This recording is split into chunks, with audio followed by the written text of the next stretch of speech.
గుజరాత్ అహ్మదాబాద్లో 242 మంది ప్రయాణికులతో వెడుతున్న విమానం టేకాఫ్ అయిన కాసేపటికే కుప్పకూలింది. లండన్ బయలుదేరిన ఎయిర్ ఇండియా విమానం కొన్ని క్షణాల్లోనే ఓ ప్రభుత్వ మెడికల్ కళాశాల హాస్టల్పై కూలిపోయింది. అందులో గుజరాత్ మాజీ సీఎం విజయ్ రూపానీ సహా 230 మంది ప్రయాణికులు, 12 మంది సిబ్బంది ఉన్నారు. ప్రమాద సమాచారం తెలిసిన వెంటనే పెద్ద ఎత్తున సహాయ చర్యలు చేపట్టిన అధికారులు హాస్టల్లో గాయపడిన వారిని సమీప ఆసుపత్రులకు తరలించి చికిత్స అందిస్తున్నారు. విమాన ప్రమాదంలో 200 మందికి పైగా ప్రాణాలు కోల్పోయినట్లు తెలుస్తోంది.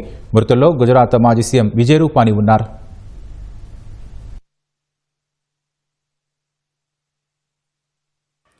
గుజరాత్ అహ్మదాబాద్ లో ఘోర విమాన ప్రమాదం జరిగింది. అహ్మదాబాద్ నుంచి మధ్యాహ్నం 1:39 లండన్ బయలుదేరిన ఎయిర్ ఇండియాకు చెందిన బోయింగ్ డ్రీమ్ లైనర్ 787 విమానం టేకాఫ్ అయిన కాసేపటికే కూలిపోయింది. మేఘానీనగర్ లోని బీజే ప్రభుత్వ మెడికల్ కళాశాల హాస్టల్ భవనంపై కూలింది. ప్రమాద సమయంలో విమానంలో 242 మంది ఉన్నట్లు అధికారులు తెలిపారు. ఇందులో 12 మంది సిబ్బంది కాగా 230 మంది ప్రయాణికులు. విమానంలో గుజరాత్ మాజీ ముఖ్యమంత్రి విజయ్ రూపానీ కూడా ఉన్నారు. ఈ మేరకు ప్రయాణికుల జాబితాలో ఆయన పేరు కూడా ఉంది.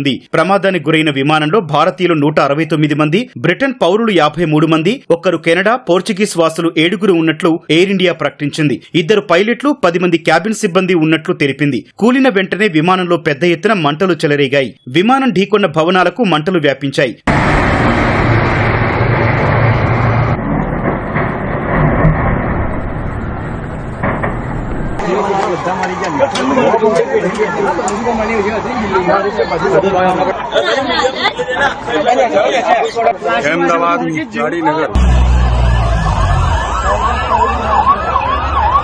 ప్రమాద సమాచారం తెలిసిన వెంటనే అక్కడికి చేరుకున్న అగ్నిమాపక సిబ్బంది, 6 ఎన్డీఆర్ఎఫ్ బృందాలు, 2 బీఎస్ఎఫ్ బృందాలు సహాయక చర్యల్లో పాల్గొన్నాయి. కొన్ని గంటల పాటు శ్రమించి మంటలను ఆర్పివేశారు. ఘటన జరిగిన ప్రాంతానికి పెద్ద ఎత్తున అంబులెన్సులను తరలించి గాయపడ్డ వారిని సమీప ఆసుపత్రులకు తరలించారు.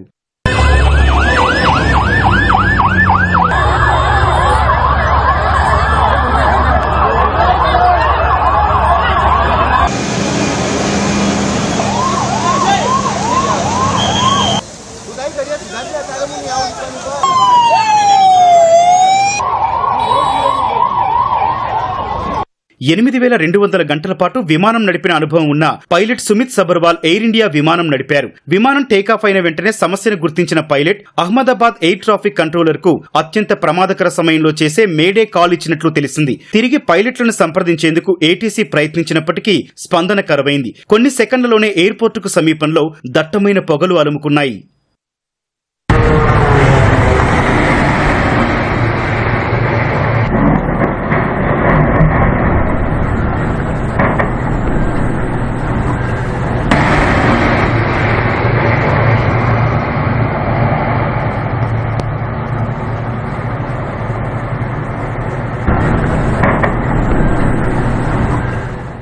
మేడే కాల్ అనేది డిస్ట్రెస్ కాల్. అత్యవసర ప్రమాద పరిస్థితిని ఎదుర్కొంటున్నామనే విషయాన్ని రేడియో కమ్యూనికేషన్ ద్వారా సమీపంలోని ఏటీసీకి తెలియజేయడం కోసం దీన్ని వాడతారు. ఆపదలో ఉన్నామని, తక్షణమే సాయం అవసరమని విజ్ఞప్తి చేస్తారు. ఎమర్జెన్సీ సమయాల్లో మేడే అనే పదాన్ని పైలట్లు 3 సార్లు చెబుతారని సమాచారం. ఇది ఫ్రెంచ్ పదం మైడర్ నుంచి వచ్చింది. సాయం చెయ్యండి అని దీని అర్థం. విమానాలు, నౌకల్లోనూ మేడే కాల్ ని వాడతారు. ఈ కాల్ ఇచ్చిన కాసేపటికే విమానం కుప్పకూలింది. విమాన ప్రమాదంపై director general of aircraft accident investigation bureau AAIB దర్యాప్తు చేపట్టనుంది. విమాన ప్రమాదాలపై సమగ్ర దర్యాప్తు జరుపుతూ భద్రతను మెరుగుపరచడానికి ఏఏఐబీ సూచనలిస్తూ ఉంటుంది.